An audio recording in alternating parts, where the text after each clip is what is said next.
What are you really noticing about the data space right now, and what are some of the key challenges being faced by leaders? Yeah, so I think that the generative AI is definitely changing all the environment, but I think that the data leaders should be ready for to apply these changes. They have to prepare all their data governance and the architecture to really be able to get all of these improvements from the generative AI. And obviously looking forward to moving through 2024 and beyond, have you got any sort of key predictions for where that implementation of AI could take companies?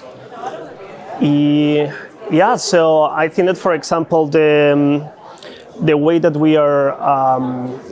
we can classify all the new data and be able to automate most of the processes can get all these data improvements for everyone, and I think it's in all the different fields you can implement the generative AI to improve your performance.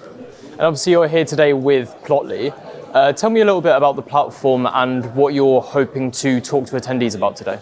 Yeah, so Plotly is a data visualization company. So we have a few open source libraries. For example, we have Plotly and Dash. So we have a graphing library and we have a dashboard library.